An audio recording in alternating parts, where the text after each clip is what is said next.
So, this is part A of the Kudila television channel, broadcast on the banner under the banner of Baby Angel Geronimo editions, only on the internet, not on satellite, not on terrestrial, not on cable platforms. The Baby Angel Geronimo is a sentient being with feelings, and Baby Angel Geronimo is the world's bestest baby angel Geronimo. And we adopted baby angel Geronimo during 2021. That year was the year when our campaign became aware of the existence of baby angel Geronimo. And when we checked on the facts, we found very serious series of evidence that showed the total bankruptcy, immorality, corruption, criminality that combine to make up the UK within quotation mark society. It's England. In the demography, England is the one that actually dominates the United Kingdom officially because of the number of people in England are by far the most numerous compared to any other part of the United Kingdom. Scotland, Wales, Northern Ireland, and Cornwall. Cornwall, of course, is already totally sunk and forgotten. Cornwall is a nation, a culture, and it has a history and her story. But Cornwall is not mentioned. Wales is just about mentioned. For example, when they talk about the Law Society of England and Wales and the judicial bureaucracy, England and Wales. Wales is like a concession by the racists who devised this coupling. It's a corrupt coupling. Now, when we became aware of the plight of baby angel Geronimo, who was being targeted for demonization, vilification, falsehood, misrepresentation by the criminals in control of DEFRA, aided and abetted by the then incumbent in the post of Prime Minister of England, within quotation marks, UK, the congenital liar Boris Johnson, we came to realize just how complete baby angel Geronimo was and remains as the definitive, authoritative witness to all the major bad things that go on in England, in Britain. Now, yesterday, the so called ex wife of Michael Gove, Sarah Venity, who has been a writer on the Daily Mail, said that Britain was a basket case country and nothing worked. That's Sarah Venity saying in Wednesday's Daily Mail, which is 30th of August 2023. Then, on the separate kind of circuits, we find others confessing, including on the same edition of the Daily Mail, Leo McNasty, Leo McNasty is a racist liar who worked for Hetty Harman, also known as Harriet Harman, as an advisor when she was a just elected kind of holder of a leading post in the Labour Party front bench.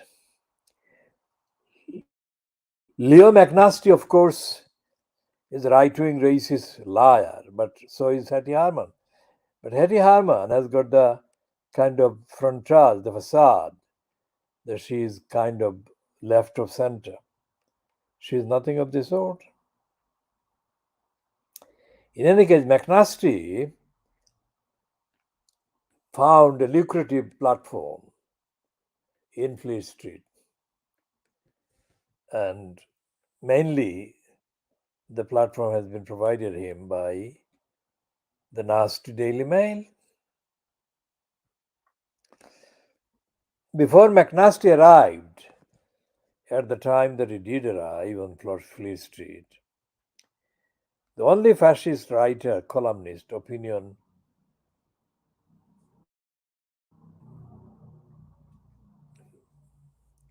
presenter was the American racist woman Janet Daly, Daley, not Daily like Daily Telegraph, but Janet Daly had a permanent kind of platform on the Daily Telegraph.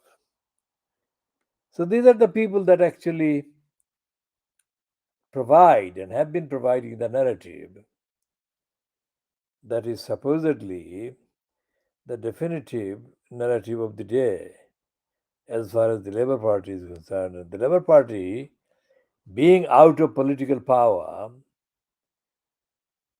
cannot influence any political kind of mainstream decision making. It's on the periphery, despite the fact that it is the major political party after the controlling conservatives. So Leo McNasty and Sarah Vanity, the two of them admitted that Britain was not working anymore. And both of them were kind of under orders to write after the air traffic control system fucked up. That's why the two of them got more or less the same theme in the same day's edition.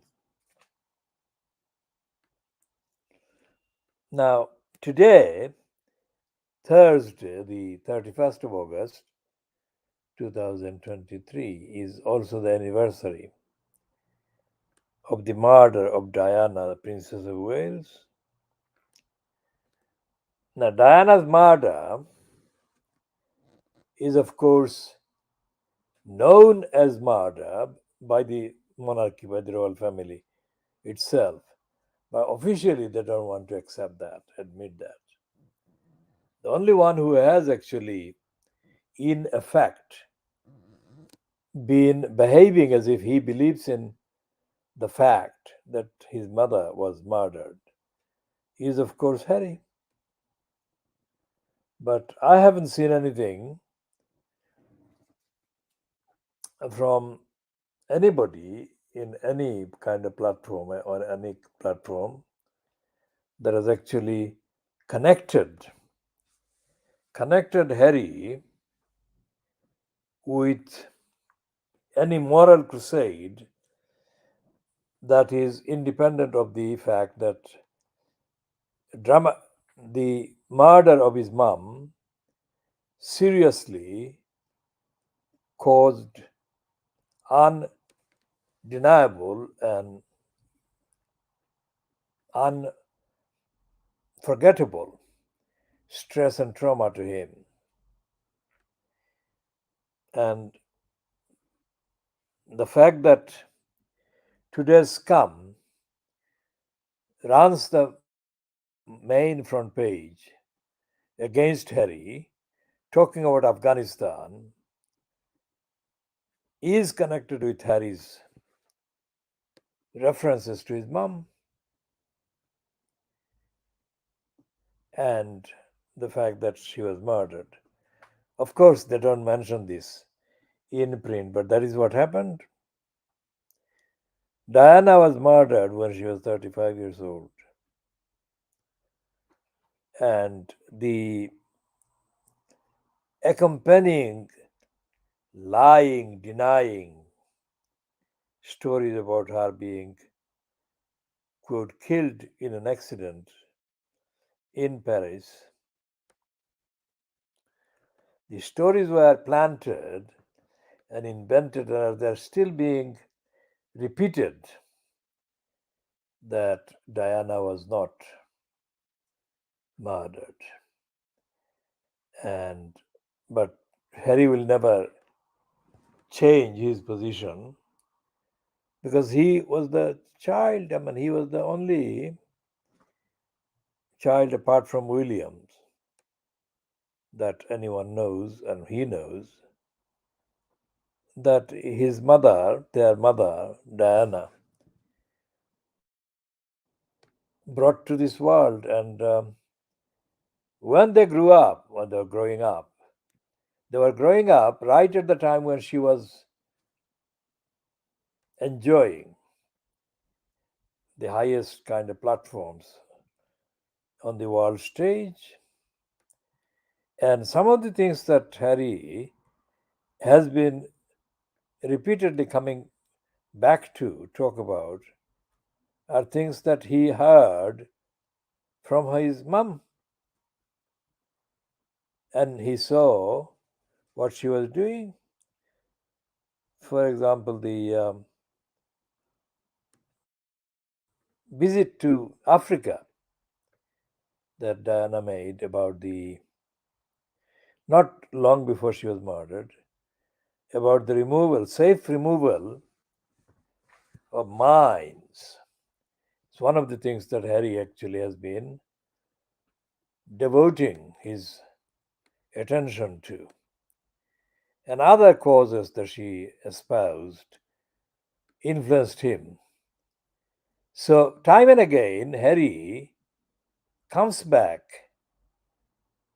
with recollection about one aspect of his mom's activities and his loss at her being murdered.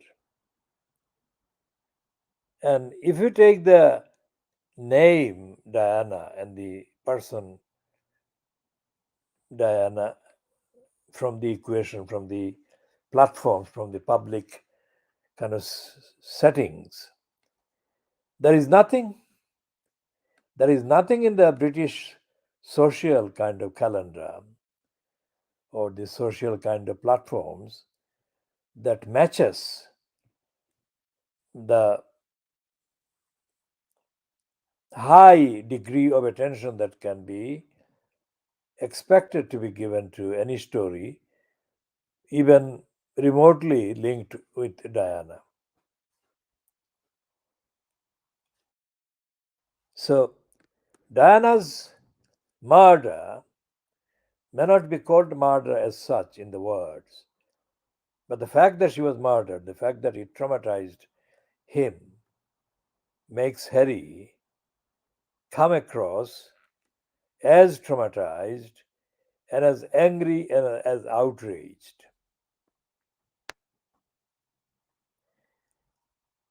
Today, 31st of August, is the anniversary of the day when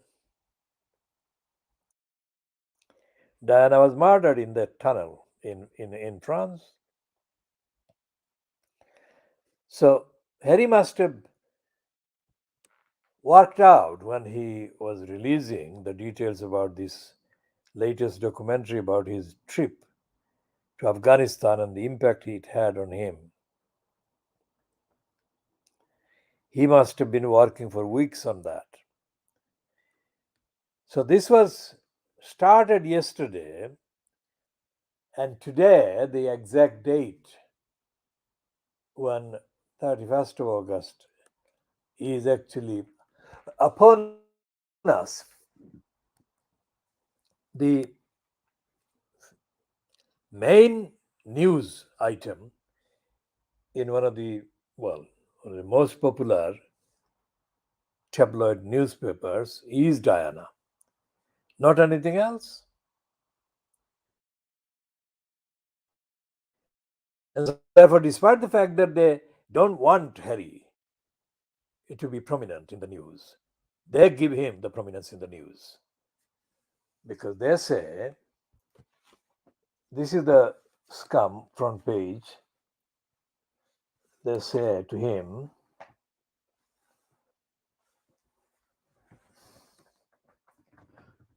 well, both the Daily Mail and the scum give Harry the front page and inside page prominence.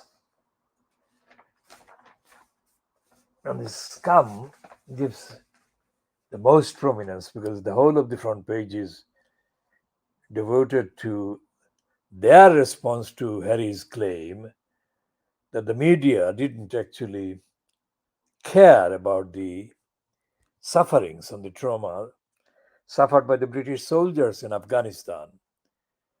Now, while I'm referring to this exchange, I'm doing so in the full knowledge that I'm not talking about the criminality of the invasion of Afghanistan, the massacres that Tony Blair and George W. Bush embarked on. That is, of course, the main crime. But within the domestic British kind of conversation, the competition is who is the more serious, who is the more compassionate one. And the scum is claiming that they are the compassionate ones and it's not Harry at all. Or Harry has got less compassion than they have. And the Harry is trying to use the Afghanistan issue to have a go at the Sun and the tabloid. John Moore on the Mail is using the television angle to do exactly what the scum is doing against Harry's claims. And she, in an indirect way, she lies. She says that she almost came to take Harry's side when he disappoints her by raising this all these old issue. And what is she saying exactly? John Moore is saying on the Daily Mail on the front page trailer, every time I want to warm to Prince Harry, out comes that huffy sense of victimhood. Now, John Moore is as racist, as criminal, as the scum, and as the rest of the Free Street morons that actually don't even recognize the existence of Afghanistan. They don't recognize the existence of Afghanistan, let alone the crimes against humanity that the British and the Americans perpetrated against the Afghan people, and the impact of the mass murders of Afghans and the Iraqis and others that are continuing to this day. So they operate, as I say, on the assumption that there is no world except Little England. Outside of Little England, there is nothing else. The world doesn't exist. The only world that does exist for these races is the Little England. And yet, everything those little English racist liars, criminals, war criminals, and deniers perpetrate and profit from comes from the rest of the world.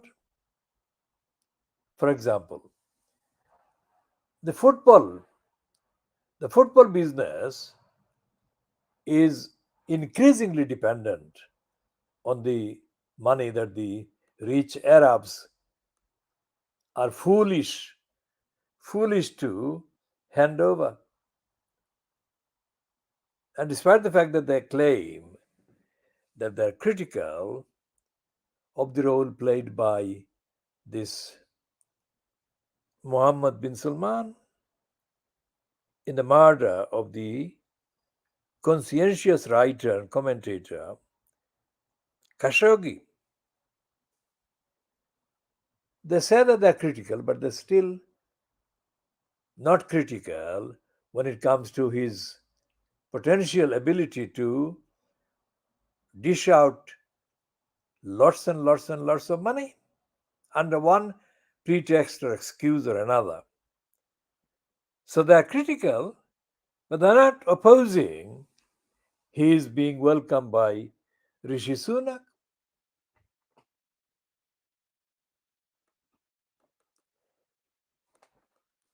So what the scum today contains includes this stinking racist liar Rod Liddell. Now, Rod Liddell is imitating what Sarah Vanity said in the Daily Mail yesterday, Wednesday, the 30th of August 2023, and a shameless imitation. It's not just her, but he's also imitating Leo McNasty. And the theme is the UK doesn't work anymore. Now that's a lie. Of course, the UK doesn't work, but they never acknowledge the fact that the UK doesn't work. The UK doesn't work because it is racist and increasingly intolerant and nasty and racist and violating the human rights of the children, desperate children seeking asylum. The UK doesn't work when it comes to the judiciary. For example, the most outrageous example of the judiciary behaving as deniers of basic rights, of course, is the case of Baby Angel Geronimo. The district judge Layton and the two High Court judges, Murray and then Griffiths, all three of them openly lied in their kind of official rulings against Baby Angel Geronimo in the full knowledge that they were lying, in the full knowledge that sooner or later they would be exposed as being stupid and as being contrary to international norms of objective, compassionate care and justice. Because Murray, Layton, and Griffiths, all three of them said that the tests that were carried on Baby Angel Geronimo after he was invited by Helen MacDonald from New Zealand to come and live with her and her family of alpacas in South Gloucestershire. The tests were carried out completely falsely. They were not tests at all.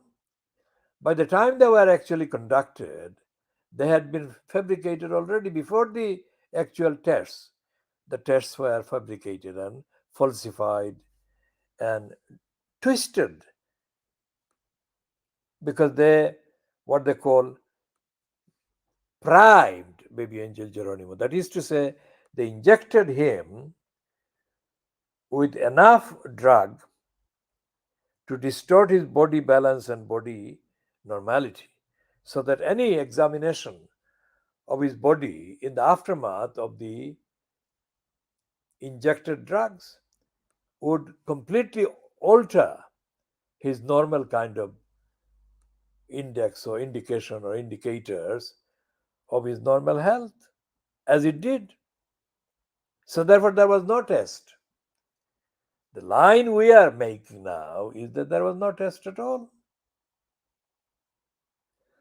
And the test that Helen MacDonald applied for, the only test that should have been allowed to happen in order to determine the truthful state of health of baby Angel Geronimo, has been denied to her so far.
So this is all 800 hours GMT on Thursday, the 31st of August,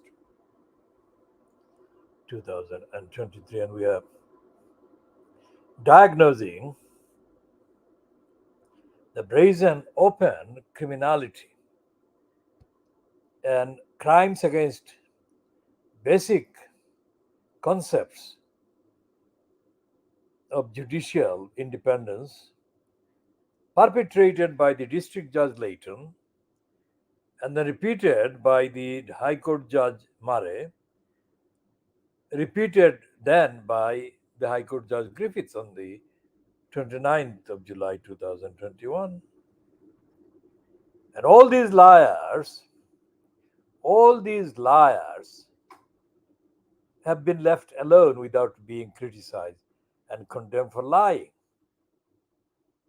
They have not been criticized by Guardian.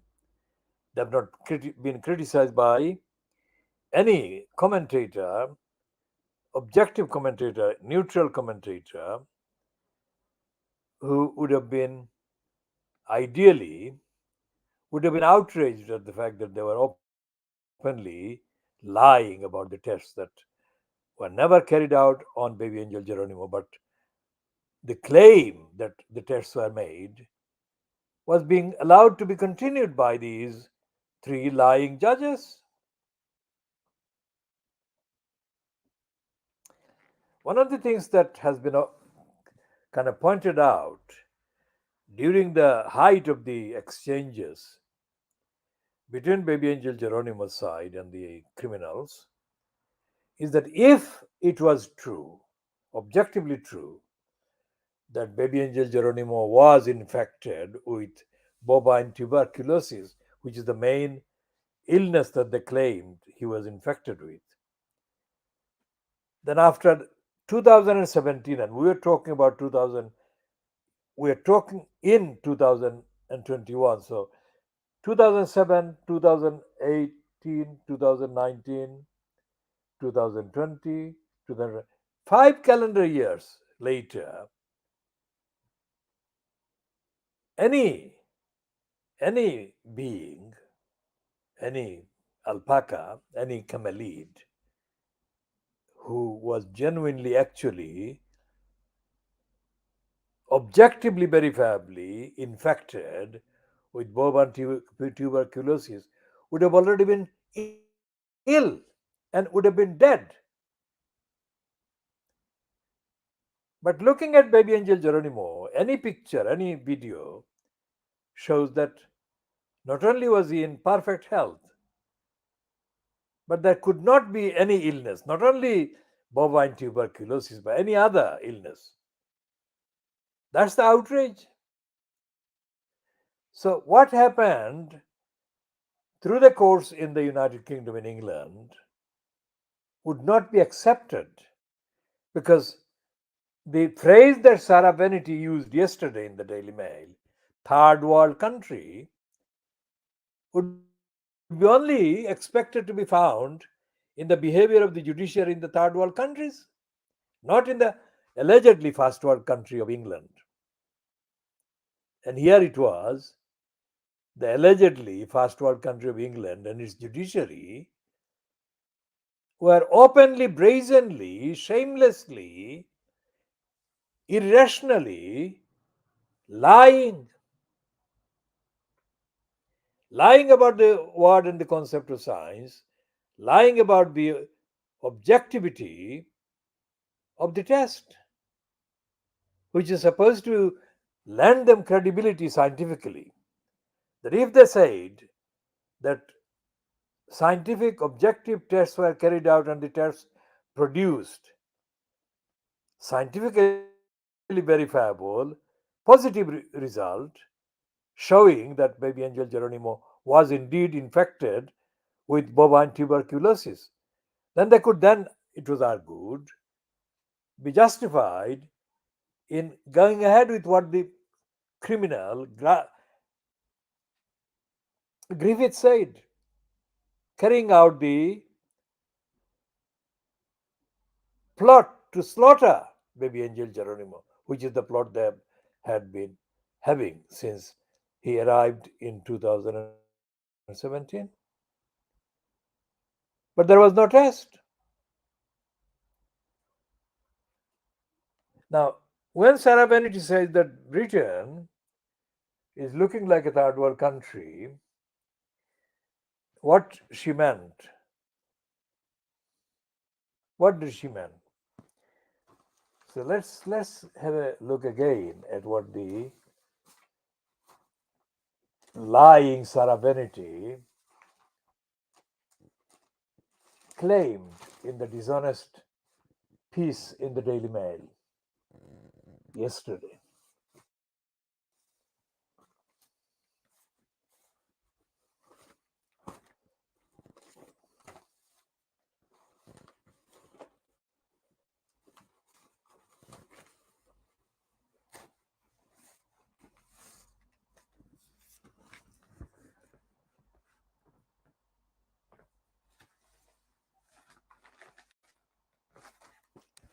So let's check the evidence online. So because I'm physically looking for it, but it's not appearing because this broadcast is coming from a location where there is no furniture and there are no facilities, there is no filing system, nothing.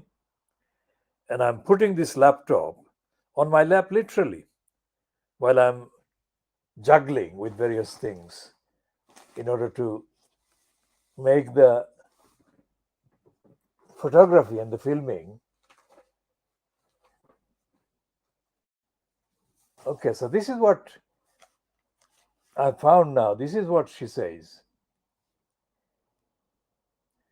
And there is one by Leo McNasty on the opposite page. This is the comment columnist of the year. They're boasting that she is the columnist of the year.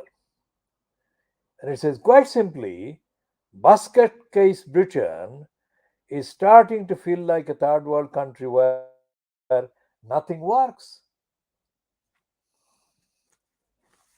And this is the headline to today's scum columnist, wrote the stinking little liar, who says air chaos is latest proof UK doesn't work anymore. So they are imitating one another and repeating one another. And on the opposite page yesterday to Sarah Benity's article, On page 14 of the Daily Mail yesterday, Leo McNasty says, as top civil servant who oversaw asylum policy, joins charity that is fiercely critical of immigration controls, is this proof our Rolls-Royce civil service is now a clapped out camper van full of earnest radicals? And you have to go columns after columns to find what the fuck he is talking about.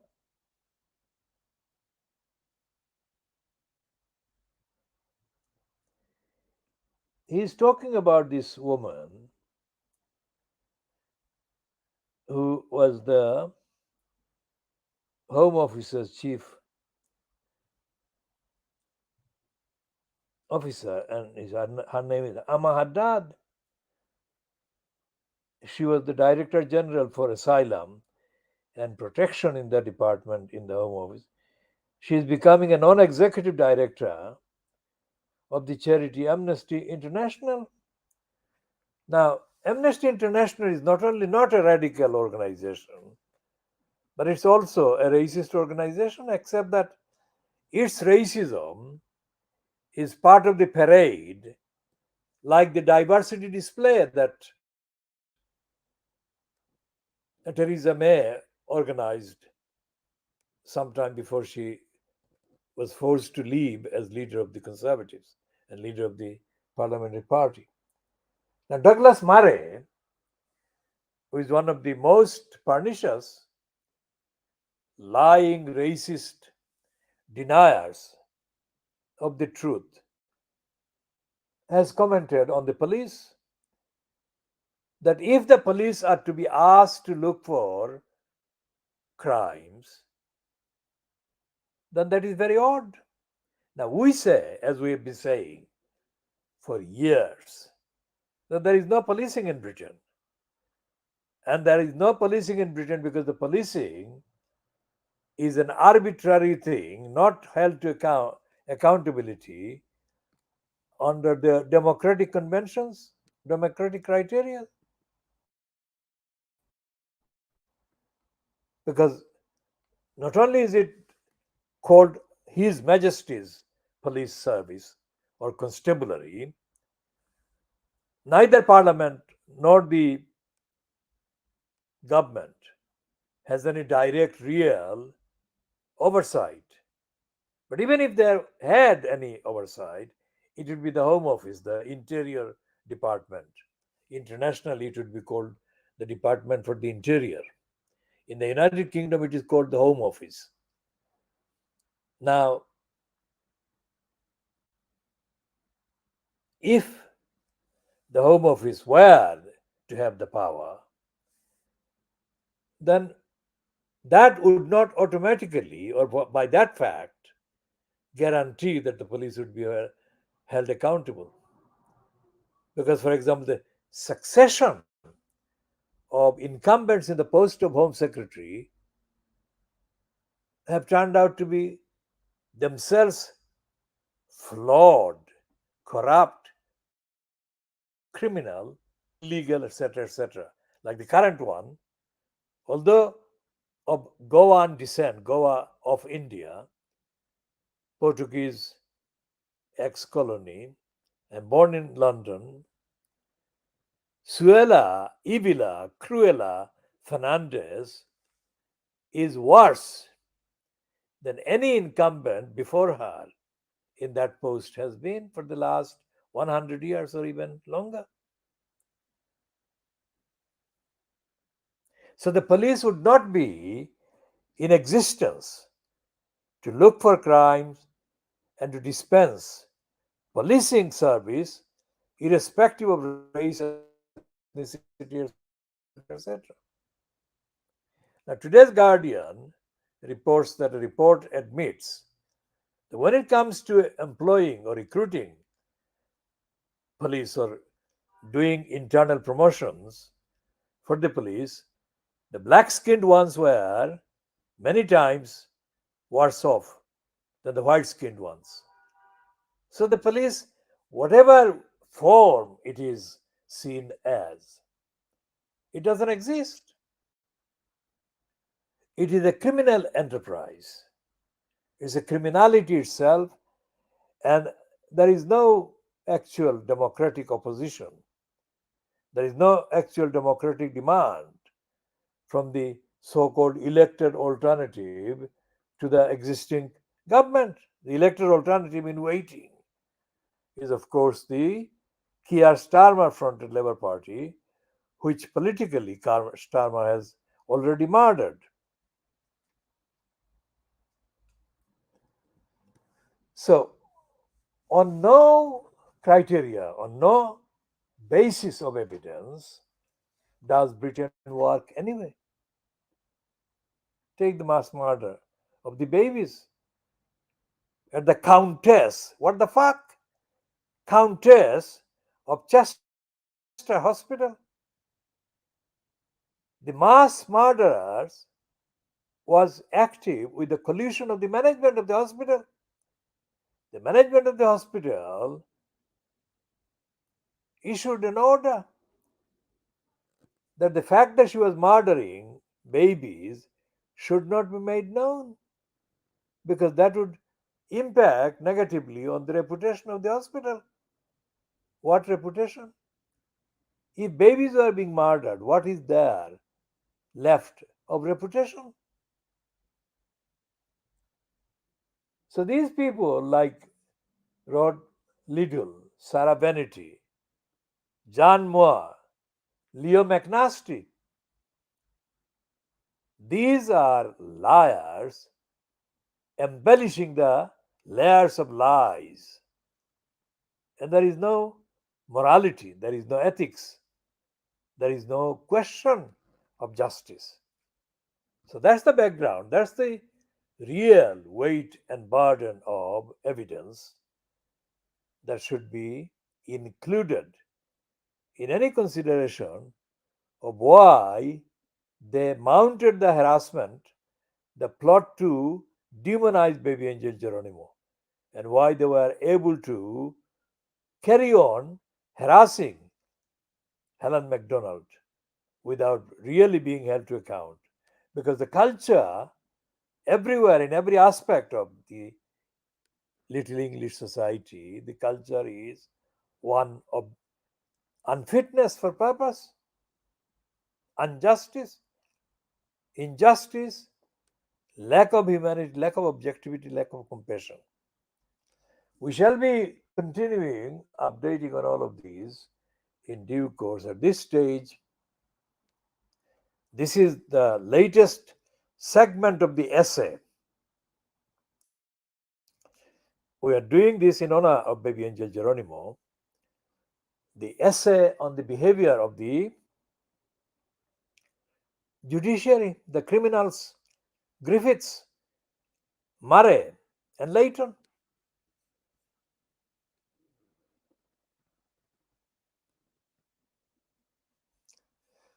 So this has been now 40, just over 43 minutes.